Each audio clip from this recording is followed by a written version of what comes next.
Welcome, everybody, to the Old Gold Show with you. As always, I'm co-manager over at hammerandrails.com, Andrew Ledman. And I'm Casey Bartley at Boiler Upload Rivals Network. Oh, wow. No fun middle name or nickname or anything today? That was a regular season shtick. Well, I mean, it's the last regular season game. No, now we're postseason. Well, yeah, but I mean, we're Playoff covering. beards. Oh, yeah, I've been growing mine. We've only lost once since I started growing it. So I feel like if I was going to shave it, I should have shaved it after the Ohio State loss, but I didn't. And so now I'm kind of stuck. Stuck with it. Yeah, I'm in an awkward position because it's too lovely to just get rid of. You know what I mean? It comes in nice and full, not like whatever you got on your face. Wow. Shots fired. I'm just taking shots. Just shots right away. Yeah, you got to do it. So we're coming to you today after Purdue was victorious in their final home game of the season, 78-70 over the Wisconsin Badgers. Would have been more, but Wisconsin ran off 5 points in the last, 10 seconds or 20 seconds, whatever that was, which, Painter was nice and called off the dogs and took the shot clock violation. And then Wisconsin's like, nah. So I'm assuming Matt Painter tried to choke him out in the handshake line afterwards. I slapped him on the top of the head. That's what we do with the Greg Gard when we're annoyed by him, right? Yes. Yeah. Okay. Or Joe Krabinoff. I believe it was Krabinoff who was the one who actually got smacked. That crabby boy. Well, which, in fairness, as a Purdue fan, I felt okay with it because he was the one who did that hard screen on Lou Jack all those years ago. I still attest that is Lou Jack's teammates' fault. Yeah, I mean, it wasn't you got to call out that screen, but still. But go down crabby too. Yeah. But yeah, that's right. So, Purdue finished off Wisconsin today, finished off an undefeated season in Mackey Arena. Said goodbye to 6 seniors, and a lot going on in this one. But Casey, did you see much different from this game versus you did in the one when Purdue faced Wisconsin in Madison? It's a good question. I think Purdue is a terrible matchup for Wisconsin. In what respect? I think they're more athletic and they're bigger and they execute better. Yeah.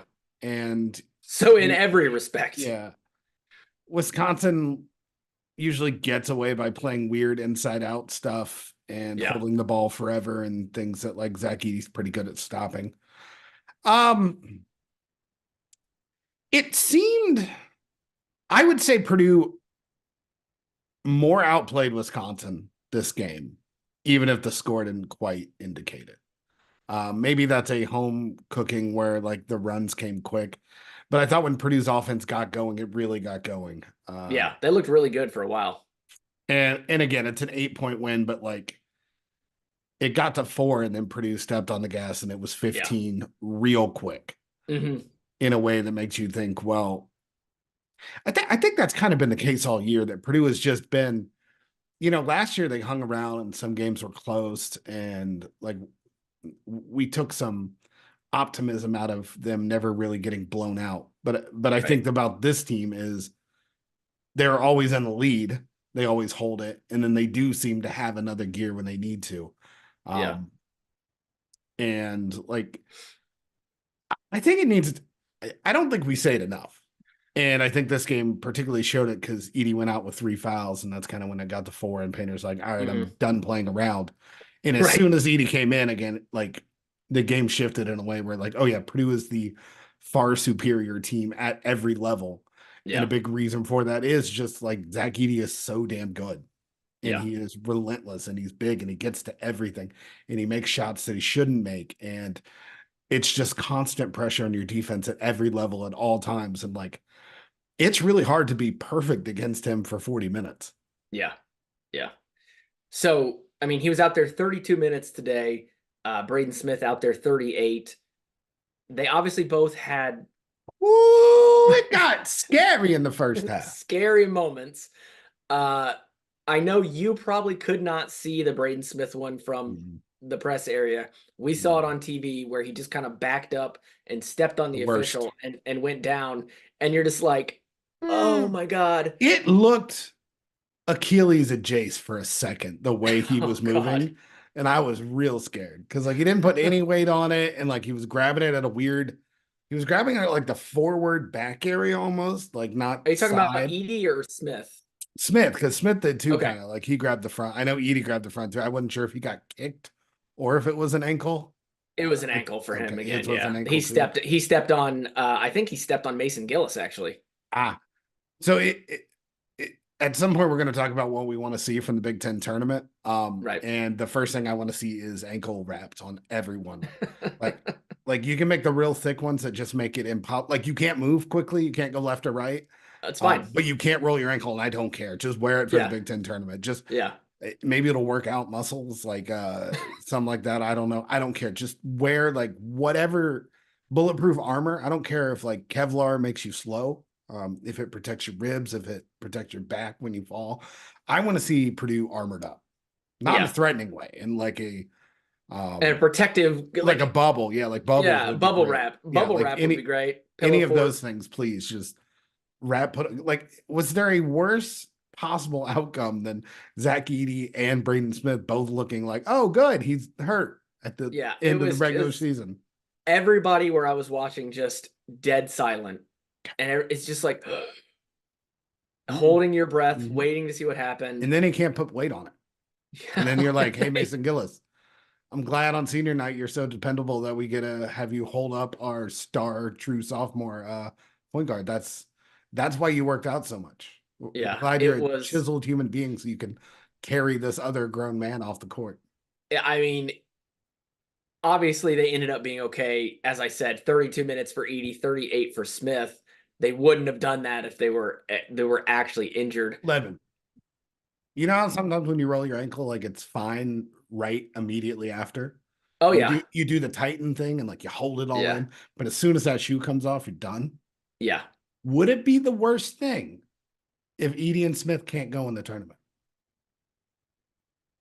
You mean Big Ten tournament, Big Ten tournament, yes. not the tournament. The tournament, awful idea.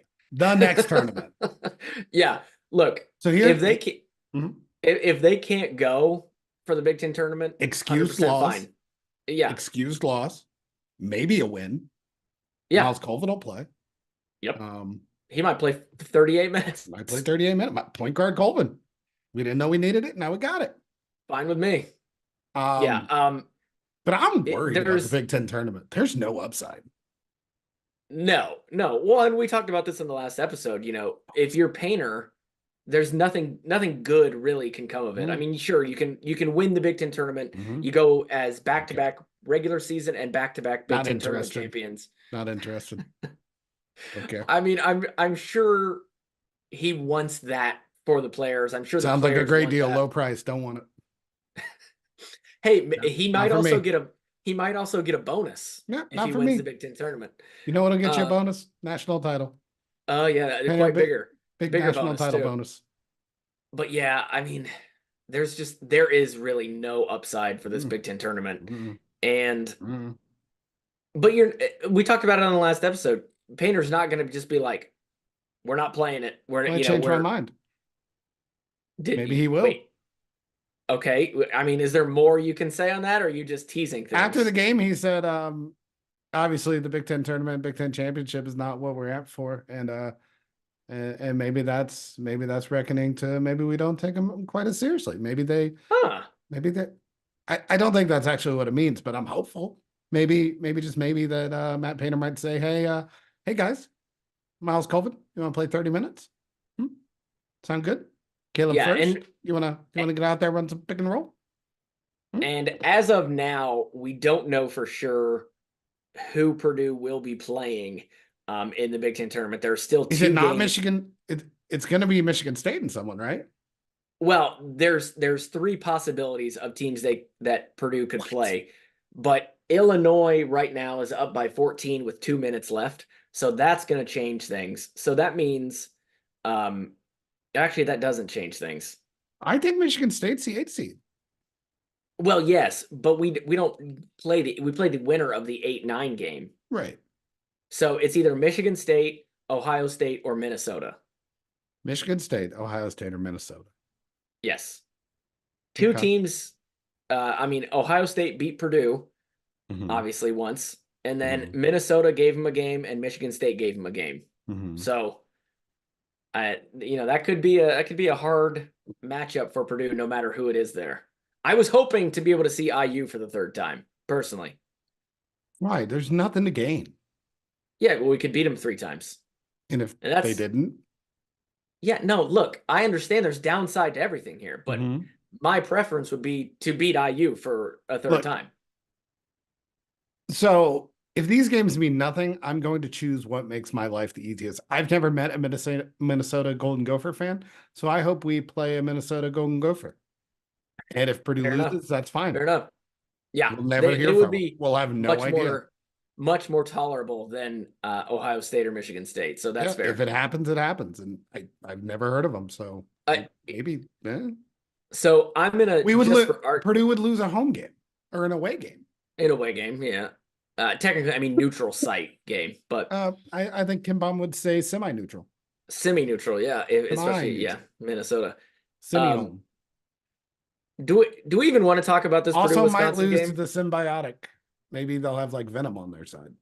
That's not a thing. Symbiotic semi-home loss. No, no. Do we want to talk about Yeah, this? yeah. Okay. We gotta circle back. We're all the Okay. way in the Big Ten tournament. All right, Lance Jones.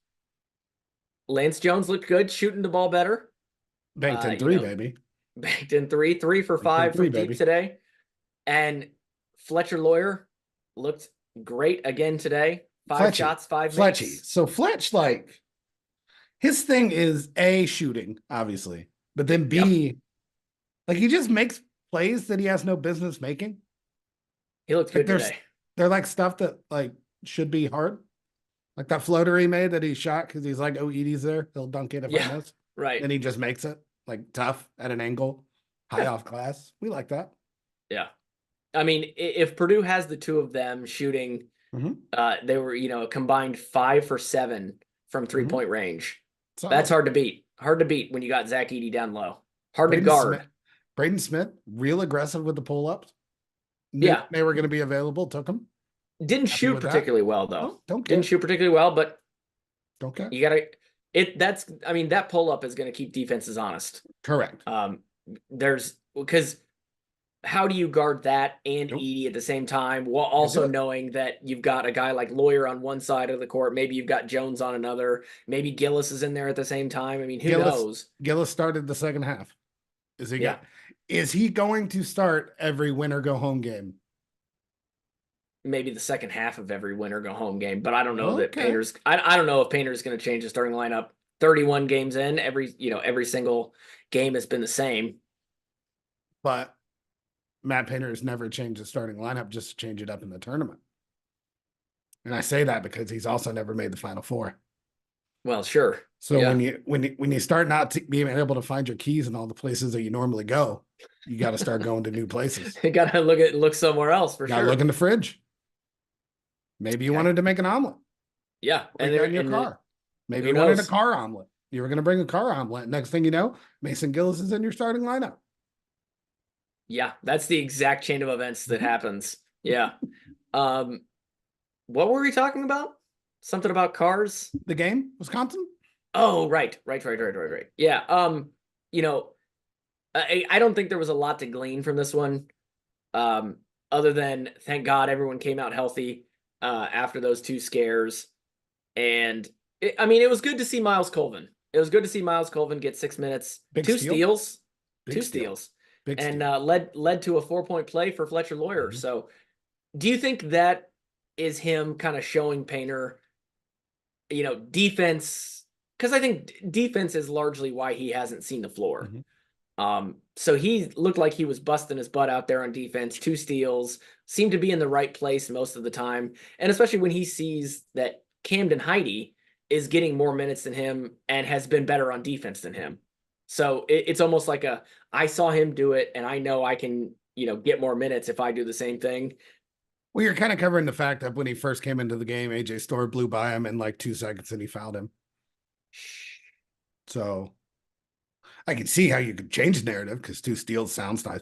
No, it was a good play. I mean, it was a lot of Miles having his head up and being really long and athletic, which I think we all know and are good qualities on a basketball court. And Yes, um that's useful. Didn't get a shot up, I don't think, again. he did not. Which is like the third or fourth straight game of meaningful minutes where he hasn't really gotten a shot up, Yeah, maybe. which is weird. But also, I think Yeah, the sounds offense right. right now is, I think what we're seeing is like the offense is so in Smith's bag. Um, like Edie is like 50% of the offense on his own. And that's other people trying to find him the ball and him in the post. The other 50% is 50% is Braden Smith with the ball in his hand. And that just happens to also end up with Edie getting the ball a lot. But like Yeah. Braden Smith does so much at all times. And he has gotten better. What I keep coming back to is like, you remember even earlier in the season, Northwestern, he just got in bad spots, got up in the air. Now Yeah, what he's jumped. doing Left is his feet. it's funny because like for 2/3 of the season, all Painter is saying, play off 2 feet. And it sounds boring. That's not an article I can write. It's not a headline we can make. And it's not Braden something, Smith yeah, plays off two play feet. off 2 feet. And like that's all he says. He's like, what happened? What went wrong with the offense? We got up in the air, we got in bad spots. If we just get in 2 feet there, because you know what happens? Braden Smith does that thing. And the reason why Tom Izzo thinks he's like the greatest passer in the post is he'll get there, he'll stop, everything stops, and it gives Edie another chance to seal in a weird direction where he's really deep because Braden Smith has already moved the defense away. And all of a sudden, Braden Smith just gets a little bounce pass inside to Edie, and Edie's at the hoop. Right. And like that is a broken play that works like every time. So, moral of the story, play off 2 feet. Yeah. It's like Matt Painter knows what he's talking about. It's the first time hearing of this guy. He may have a future, but Might have. We haven't yeah. mentioned it yet. Lemon. The senior class? Well, that's it. No, I was going to take a break, Great. come back, talk about the senior class. Great radio. Yep. That's why I'm the professional. We'll be right back with you, folks. As you guys know by now, we've partnered with BetMGM this season. We'll be using BetMGM lines to make all of our picks, and we'll have special offers for the listeners and the viewers of the Field of 68 as we all get ready for the best month of the year, March Madness. If you haven't signed up for BetMGM yet, you can use the bonus code FIELD150 and you will get $150 in free bets on your first wager with BetMGM, regardless of whether or not you win that first bet. Here's the best part. All you need to do is deposit and bet $5 of your hard-earned money. This is how you make it work. Download the BetMGM app and sign up using the bonus code FIELD150. That's FIELD150. Deposit at least $5 and place your first wager on any game. You will receive up to $150 in bonus bets, regardless of the outcome of your bet. Just make sure you use that bonus code FIELD150 when you sign up. And remember, BetMGM is now available in one wallet in select states. As a New Jersey resident, this is super convenient when I have to go cover games in Philly or New York, which happens quite a bit. When you cross state borders, you just log into your existing account and fire away. You don't have to create a new account in each state. It's easy, it's simple, and it's clean. And most importantly, we have some fun stuff coming up for the conference tournaments and for the NCAA tournament. Bet insurance tokens, college hoops odds boost, and my personal favorite, a nice little parlay boost here and there. So download the BetMGM app and sign up today. Big news, guys. I am thrilled to announce that we have partnered with Autograph, a company founded by the GOAT himself, Tom Brady. The Autograph fandom app gives you access to the best college hoops content, fan contests, and exclusive rewards like discounted tickets, all for doing the things that diehard fans like you already do, following your favorite team in the news and listening to podcasts just like this one.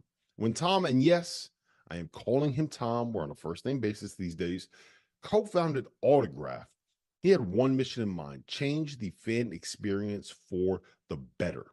It works like this. You get all of your college hoops content you want in one place. You get articles from your favorite writers, pods from your favorite hosts, contests from your favorite creators, all on the feeds and the sites that you already enjoy. But instead of having to go to all these different places, it all comes to you in one spot, the Autograph Fandom app.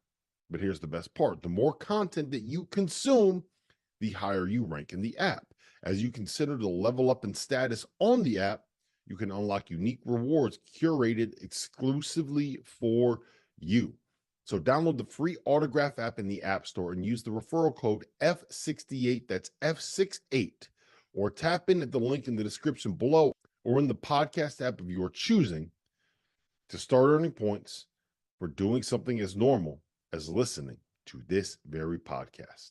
And we are back, folks, now to talk about Purdue's senior class, who has been absolutely dominant over the last 4 years. Going to walk away with 2 Big Ten titles, 2 Big Ten regular season titles, both by 3 games, because the Iowa-Illinois game just went final. So, Casey, right again, three-game lead in the Big Ten. Also won the Big Ten tournament last year, but now so much of their legacy is going to depend on what happens over the next month. Do you think that's right or wrong? No, it's right. I mean, it's right because like everything else, they literally could not have done more. It's not even a fault to them at this point, because it's like Zach Edey's not discredited. Like, he's going to win back-to-back Player of the Year awards. Yeah. Braden Smith now has buzz as a top 5-point guard in the country. Yeah, possible All-American, second team maybe. Yeah, and these other guys, like, when we start up next year, Purdue's going to be ranked pretty high. This team is going to be believed in. I think Purdue as a juggernaut, as a national power, is recognized. But the one thing they need, one thing they haven't done, the one thing that, like,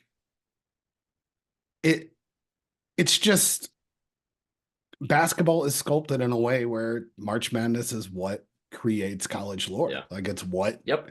It is what college basketball is fantasized about. It's what we remember. It's a awesome marketing thing and a great story. And it's just like, that's what this program needs, what it doesn't have, and what these guys are good enough to get to. Like, they are cursed by their own expectations a lot, but they're also the number 1 seed for 2 years in a row. And that's just like, you've got to earn it. Like, they earned that, but at the same time, it's an opportunity. And just because it didn't work last year, obviously there will be extra pressure. There will be a weight. But once again, Purdue will get to take on a 16 seed, which is the preferred method of going into March. I assure everyone. Yeah. Don't forget that, just because it happened twice. And right now, they're on the right side of history. There's only There's only one other team that's ever lost to a 16 seed. Yeah, and Casey, what did they do the next year? 100% in winning the national title the next year. 100%. 100%. One of History one. repeats itself, Ledman. They keep telling me. They repeat it so much, I keep thinking they're telling me history. Yeah. So it does almost seem a bit unfair the way we judge college players and athletes in general, but I think college basketball players specifically, because so much does ride on an absolutely ridiculous single elimination tournament where you find out who you're playing, 2 days before, and then suddenly you got to prep, you got to prepare, you got to play them. Whereas the regular season, it's not, I guess it is devalued a bit because of it, because this Purdue team, as I said, has won back-to-back Big Ten titles by 3 games, outright titles. And if they go into March Madness and they lose in the first round, or even if they lose in the second round, so much of that will be forgotten and they will just be known for this. And that's unfair to me. I think you touched on something that's going to be a key and why it's different this year. When last year the teams went into the tournament, when Fairleigh Dickinson went into the tournament and they had to prepare for Purdue, what were they thinking about? What were they doing? What were they worried about? Zach Edey. And what else were they worried about? Zach Edey. Yeah. So teams got to go in the NCAA tournament. Fairleigh Dickinson got to go in the NCAA tournament and worry about one thing. I guarantee you They said, yeah, Mason Gillis is fine. He's a good shooter. Yeah, Lawyer's a good shooter. Zach Edey down there, that's the problem. This is what Right. we're going to do. This is what we're going to spend we've got 6, well, they had like 2 days. We've got Right. 2 days. And all we're going to think about is how to deal with Zach Edey. And Purdue didn't have anything else to go to.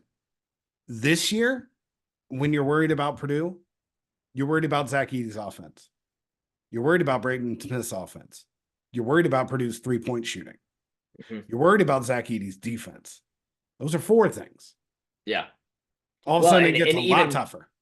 And even with Purdue's 3-point shooting, they've wound up, I think, the second best 3-point shooting team in the nation, just behind Kentucky. And it's not just one guy. Mm-mm. Braden Smith, Fletcher Lawyer, Lance Jones, Mason Gillis, Camden Heide, if he gets minutes, Miles Colvin, if he gets minutes.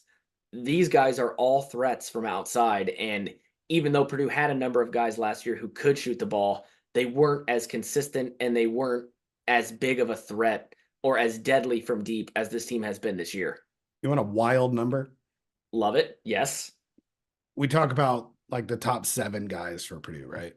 Yeah. Zach Edey, Braden Smith, Lance Jones, Fletcher Lawyer, Mason Gillis, Trey Kaufman-Renn, Camden Heide.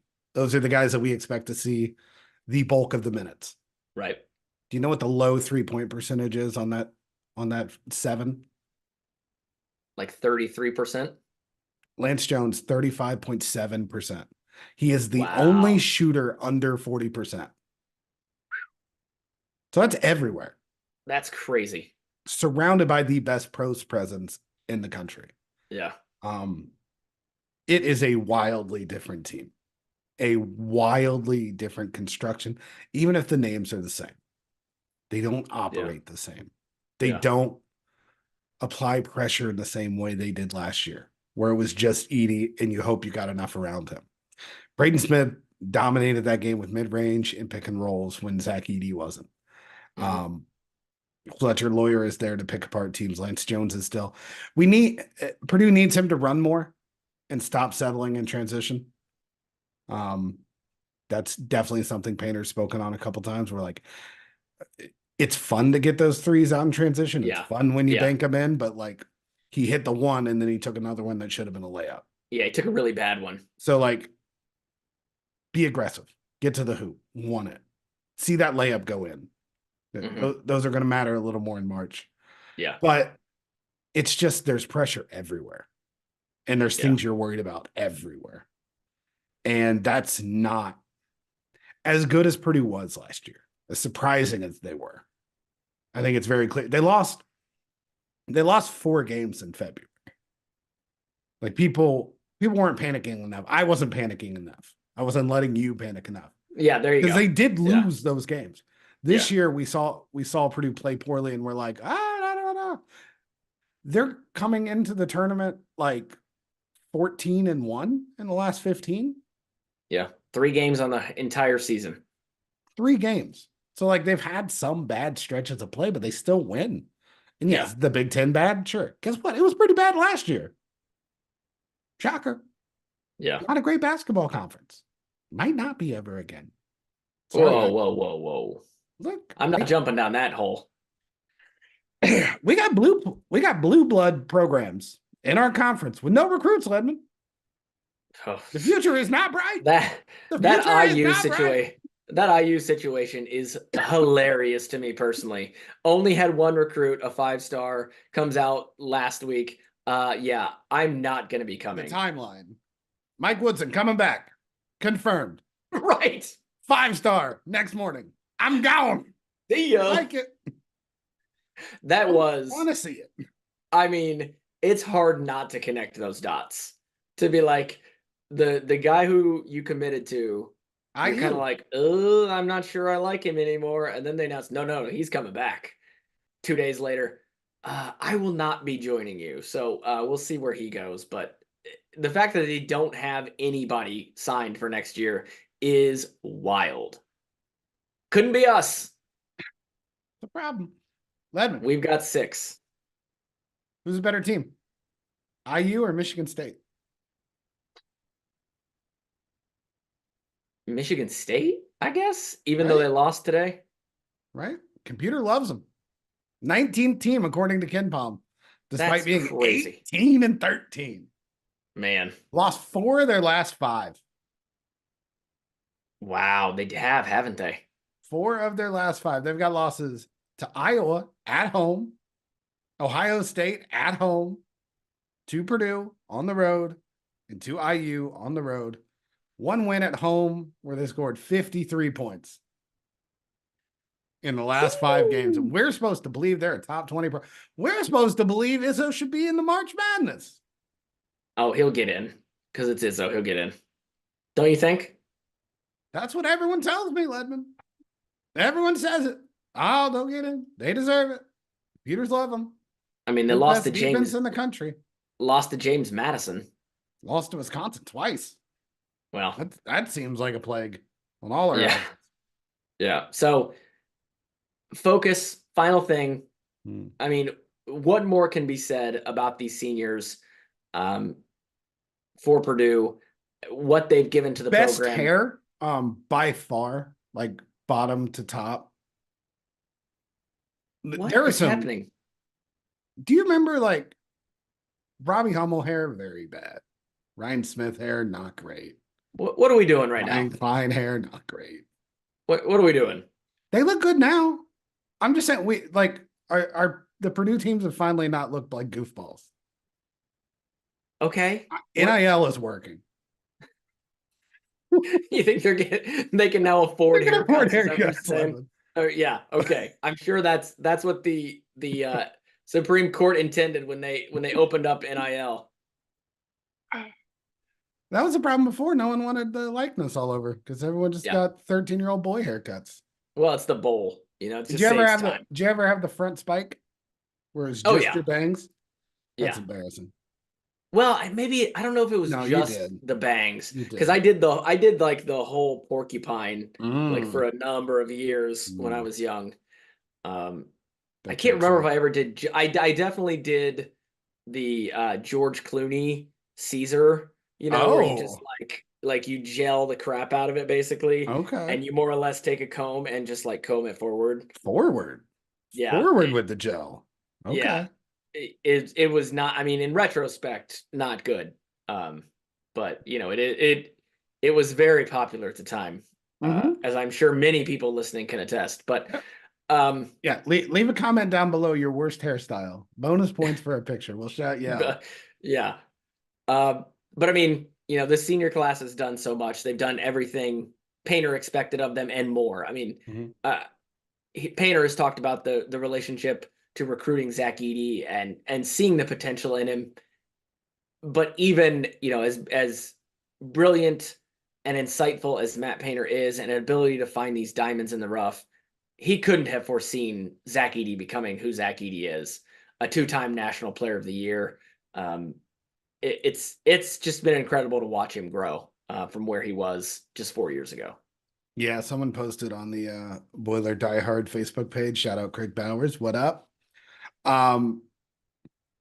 Posted a picture of him from that day. Of his mom, and he had like a emo haircut. I love it. Just straight emo. Looked like he walked out of a Hot Topic, like a Tall Topic. Maybe he did. Yeah, I don't know if you can find his size in a Hot Topic. Yeah. So that was fun, but yeah, just it's so good. Like his story, like what he's become, like all of it is just so good. And this class is so like Mason Gillis is like just hung around, and it's not the time to get emotional because like we can do that after the tournament when they're gone. There's still a lot of basketball to play, but like just a likable bunch. And like even the walk-ons are great. Carson Barrett and Chase Martin. It's so cool that your dad was like an assistant coach there, a star there, and like you choose to go get a mechanical engineering degree. Yeah. Like good for you. Yeah. Told me that and I was like, what? What? How do you do that? You like practice all the time. Were you at Purdue when Purdue went undefeated in Mackey Conference? I can't remember. So in 08, they went through the Big Ten without losing at home, but they lost to Wofford. Yes. Oh, I was there, and I was the Wofford game was a winter break game, and I was in attendance for Wow. that game as Mhm. well. Even though it was winter break, got a ticket to that one with the good friend of the family I've mentioned on this podcast, Ron Rose. What up, Ron? Went to the game, and I was red hot pissed coming out of that one. And he was like, he was like, "Hey Andrew, it's a game, and you're not going to remember this." And But a now you're couple talking months, about it now. So exactly. screw But off, Ron. Still he's pissed. he's like, there's gonna be another game. They're gonna get it together, and he was That's spoken like a guy who really wants you to get your energy up before he went to Neon Cactus. what? I'm just saying, that's what it feels like. That was the pep talk when you're way through the Yeah, parking lot. it's gonna be fine. It's gonna be fine. Great. It's I gonna be a need you to great day. cheer up, buddy. Yeah, We're gonna go on the dance floor. Yeah, I was a senior at Purdue that year, so that 2005. was Purdue, very salmon. Very, very salmon. Purdue was yeah. 7-21, like Yes, they less than were. 2 decades ago. They were 9-19 the year after, so they were that was my freshman year at Purdue. Purdue went 7-21 in Gene Katie's last year, and then in Matt Painter's first year, they went 9-19. Not great. No, You know, it's wild. Like, the symmetry of like they tie the most Big Ten wins ever for a Big Ten class. It's really cool. yeah, What might be even cooler is they also laid a hand in setting up the foundation for Fletcher Lawyer and Braden Smith to leave holding that record by themselves. breaking that record, yeah, Because for sure. it's tied right now at 69 or 70, one of the two numbers. I think I tweeted the wrong number earlier. Yeah, I think you did, because I think it's 59. 59. That sounds right. 59. But now like Braden and Fletcher are set up to blow that out of the water by 1 or 2, 3, 4, 5. And these guys can say they were there for 2 of those years. And that's kind of like the journey of Purdue as a program is that right now. It's just on this like self-refilling like high. Yeah. Yeah. I mean, it's like Gene Katie always used to say, and every college coach says it, so it's not just a Gene Katie thing. It's, Purdue doesn't rebuild, they reload. This was back when, we won the Big Ten like 3 years in a row, and everybody's like, well, Purdue's going to be down now. They lost Glenn Robinson, Konzo Martin's not there anymore, so and so and so on. And, it's like, oh, we're not rebuilding, we're reloading. We've still got the pieces. We're just, getting a couple more things to go, and we'll be just fine. But I mean, that is where Matt Painter and this Purdue team is right now. We're losing a hell of a good class, but you look at what's coming in, you're looking at the guys who are going to step up, who are on this team, and it's hard to believe there will be a gigantic drop off next season. I mean, you're always going to miss the 2-time reigning National Player of the Year, Probably. but Purdue will just play a different style of basketball probably. And also have a favorite for basketball player of the year next year. I mean, I think that's a heavy lift, but he's averaging 13, 6, and 7 right now. Look, I'm not saying, you're not going to find a guy who is on this podcast who's rooting against Braden Smith, but I'm just saying it's a hell of a tough thing. You think they're going to leave him off the list until the finalist? Oh, Bob Cousy Award. What have you done? Bobby. But yeah, I think when we do this podcast, hopefully the second week of April, we can look back and truly give a final impression Goosebumps of what this senior class has meant and what they've done. So I hope we can do that. We'll both write in poems. Just about 1 month. I'll write a haiku. We'll do this whole thing in verse. I don't care. Ooh, I like might have to have my English teacher brother help me on that one. But old gold rhyme time. There you go. So before we get out of here, any final thoughts? This game, this Purdue class, what to look forward to? Now that we know it's going to be either Minnesota or Michigan State in the first round for Purdue. Senior night's the only night where like it's hard to be a media person. What do you mean? Like you feel things. Oh yeah, sure. Like, I'm always a sucker for like Mason's like, I hope in 20, 30 years that if you guys need something, you'll know you can call me. And then he just like started getting ready to ball. And it's like, oh, You're like, I can't do this right now. I'm not. I'm trying to write a story here. Yeah, what are we doing? It's sweet. These guys like genuinely like each other in a way that is very special, very real. And I think it could have gone real bad.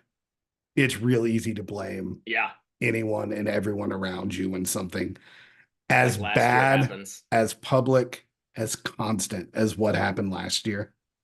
Yeah. And it made these guys stronger and it made them better. And that is a testament to this class. And that's how you end up as all-time somethings. And Zach Edey's all-time, the senior class has been all-time at Purdue. And now they know where they got to go. Yep. Perfect. Perfect way to end it right there. So thanks everybody for joining us. We'll come back with you again, maybe Big Ten tournament time. We'll see what we're doing. But for Casey and myself, thanks so much for joining us, folks. Boiler up.